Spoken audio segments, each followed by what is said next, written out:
અને પછી ભગવાનના કાર્યને જોઈએ તો કાર્ય કરે છે તો કેટલો ફરક.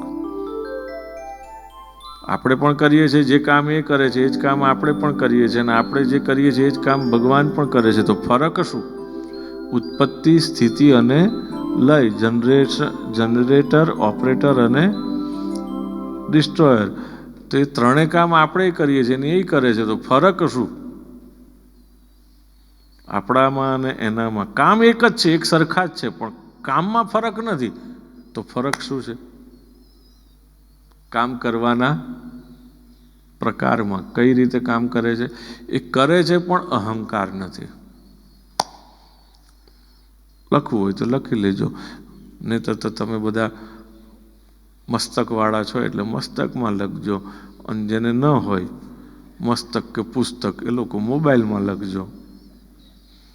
હવે તો નવી નોટપેન એ જ છે ને, હવે તો મોબાઈલ કે આઈપેડ.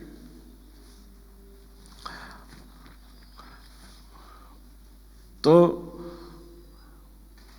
મોબાઈલમાં લખી લેજો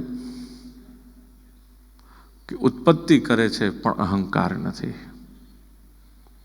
ઉત્પત્તિ કરે પણ અહંકાર નથી. પાલન પોષણ કરે તો પક્ષપાત નથી. પાર્શિયાલિટી નહીં. પહેલાના જમાનામાં તો કેટલા બધા ભાઈ બહેન હોતા હતા, 5, 10, 17, પણ છતાં કોઈ દિવસ જોયું પક્ષપાત થતો હોય? માને મન ને બાપને મન કેટલા હોય? બધા એક. અત્યારે તો કેવું થઈ ગયું, બધા ન્યુક્લિયર થઈ ગયા. 2 દીકરા હોય ને તો પણ પક્ષપાત થાય છે. મોટો પપ્પાનો ને નાનો. 2 દીકરી હોય તોય પક્ષપાત થાય. મોટી પપ્પાની અને નાની કોની? અને જો એક દીકરો ને એક દીકરી હોય તો દેખી તો પક્ષપાત. દીકરી પપ્પાની અને દીકરો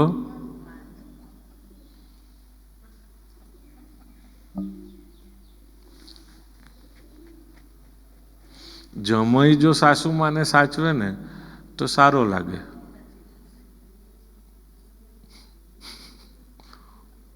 પણ જો પોતાનો દીકરો એની વાઈફને સાચવે તો એ આપણને સારો. હવે આ થોડોક ભેદભાવ જે છે આપણે, એટલે એમાં થોડી ઇક્વાલિટી આજકાલ બહુ ચાલ્યું છે અમેરિકામાં ને અહીંયા બધે મી ટુ ને પછી બધું ઇક્વલ રાઇટ્સ ને આ ને તે ને. તો એ ઇક્વલ જે છે ને એ ઇક્વલ આમાં કરવાનું છે. ઇક્વલ આમાં કરવાનું છે ભાઈ. એ પણ કોકનો ટુકડો છે ને આ પણ કોકનો ટુકડો છે હૃદયનો. તો એ બંનેના માતા પિતાને એક સરખો જ ન્યાય અને સરખો આદર મળવો જોઈએ, પ્રેમ મળવો જોઈએ. એમાં એકને વધારે ને એકને ઓછો ને એવું ના હોય.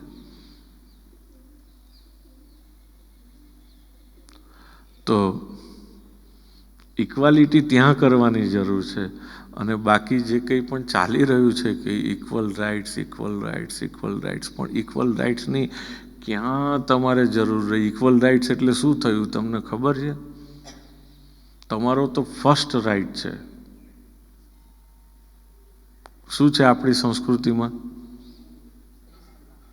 સૌથી પહેલામાં પહેલું વેદની અંદર ક્યાંથી શરૂઆત થાય? માતૃદેવો, પછી એની નીચે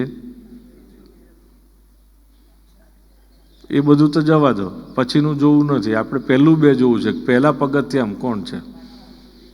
બીજા પગથિયામાં હે પિતૃ એટલે પેલા પિતૃઓ નહીં. તો ફર્સ્ટમાં કોણ છે? સ્ત્રી.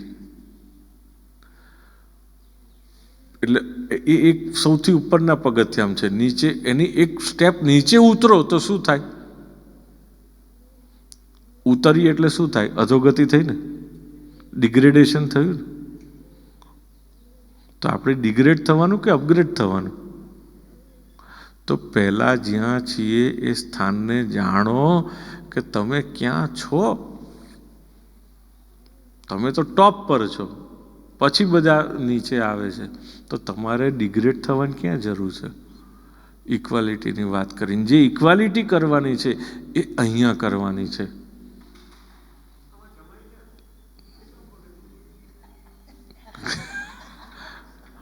એની તો બિચારાની ગણતરી જ નથી. તો જે ઇક્વાલિટી કરવાની છે એ અહીંયા કરવાની છે, આપણા વ્યવહારમાં. કે આપણે દીકરીને જો સારો જમાઈ મળે તો આપણે રાજી થઈએ, પણ પોતાના દીકરો જો એની વાઈફને પત્નીને સાચવે તો એ ખરાબ. એ તો આ જે ભેદભાવ છે એ ભેદભાવને આપણે દૂર કરવાનો છે. અને એ જ્યારે થાય ત્યારે સમજવું ભાગવતજી આપણને સાચા અર્થમાં મળ્યા, આપણને ફળ્યા. અને ઘેર જાઓ ત્યારે ફરક લાગવો જોઈએ કે આ ગયા ત્યારે તો મારા સાસુમાં હતા, આ પાછી આવી ત્યારે મારી મમ્મી ક્યાંથી આવી. વહુને પણ લાગવું જોઈએ, સાસુને લાગવું જોઈએ કે આ ગઈ હતી ત્યારે મારી વહુ હતી, આવી ત્યારે દીકરી થઈ ગઈ. આવું કેવું?